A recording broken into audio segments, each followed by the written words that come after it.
नमस्कार, आप देख रहे हैं हलचल इंडिया। मैं हूं आपके साथ अंश शर्मा। इस समय हम मौजूद हैं मुजफ्फरनगर के नावला गांव में। खतौली विधानसभा क्षेत्र में लगने वाला ये गांव इस समय यहां पर राजनीतिक गलियारों में काफ़ी हलचल तेज है और यहां पर आयोजित हुई है एक त्यागी सभा, जिसमें मौजूद है हमारे साथ इस समय श्रीकांत त्यागी, जो मुझे लगता है जब भी त्यागी समाज का जिक्र हो मुझे नहीं लगता किसी पहचान के वे मोहताज हैं। इस समय मौजूद हैं, इनसे हम जानने की कोशिश करेंगे। सर, खतौली विधानसभा चुनाव का उपचुनाव आ रहा है इस समय, इस ऐसे में त्यागी सभा का आयोजन और आपका यहाँ पर दौरा कहीं ना कहीं स्पष्ट तौर पर माना जाए कि एक राजनीतिक दौरा है।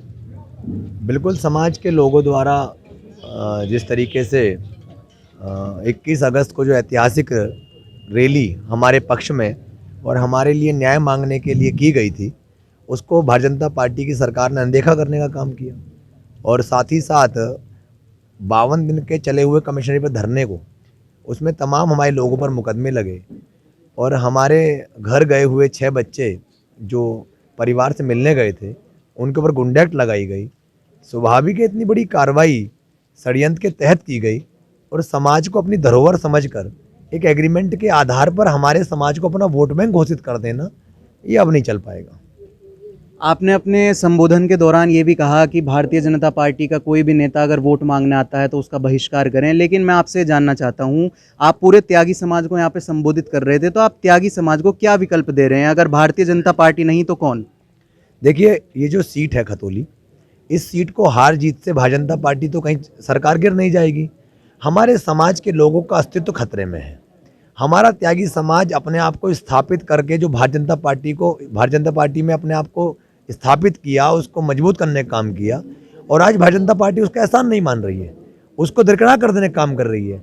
तो निश्चित रूप से जब किसी व्यक्ति की आंखें बंद हो जाती हैं तो उसको उठाने के लिए जो संभव प्रयास होगा वो समाज कर रहा है।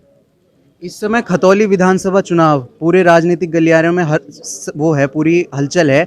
आपसे जानना चाहेंगे, जो यहाँ के सांसद हैं संजीव बालियान, उन्होंने कहा ये विधानसभा उपचुनाव 2013 के दंगों के जिक्र के बगैर संभव ही नहीं है। तो इस बयान को आप किस तरह देखते हैं और क्या स्वास्थ्य, शिक्षा, रोजगार के मुद्दे को दरकिनार करते हुए धार्मिक मुद्दों को आगे लाया जाए? देखिए, भारतीय जनता पार्टी की तो नीति रही है ये, जब हमारे समाज के युवा नौकरी की बात करते हैं तो ये लोग भारत माता की जय के नारे लगा देते हैं।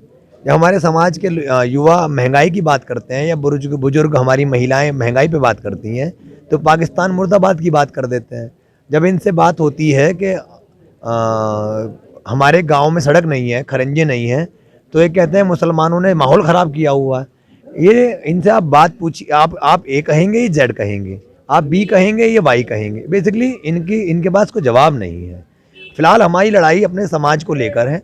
हमारा समाज खतौली विधानसभा पर बहुसंख्यक है। यहाँ 4-5 गाँव त्यागी समाज के आते हैं। खतौली शहर में हमारा वोट है और करीब 23,000 वोट हमारा यहाँ समाज का है। तो 23 और वर्तमान जो विधायक यहाँ पर हैं वो 15,600 वोट से विजयी हुए थे। इस बार उनको पता चल जाएगा बीजेपी चुनाव कैसे जिताती है उनको। बिना त्यागी समाज के भाजपा का कोई अस्तित्व नहीं है। ये भाजपा आज समझ ले चाहे 10 दिन बाद समझ ले।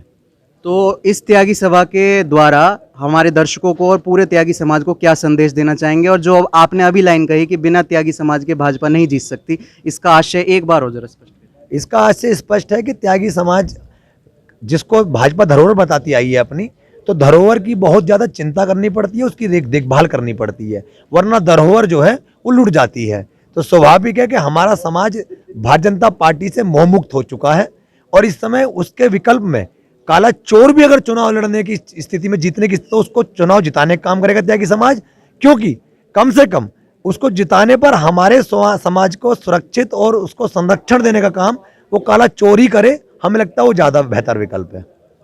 तो ये थे हमारे साथ श्रीकांत त्यागी, जिन्होंने साफ तौर पर कहा चूंकि खतौली विधानसभा चुनाव नज़दीक है और ऐसे में इनका दौरा वाकई में पूरे राजनीतिक गलियारे में और ज़्यादा सरगर्मी बढ़ा रहा है। हलचल इंडिया के लिए मुजम्मिल अहमद के साथ अंश शर्मा।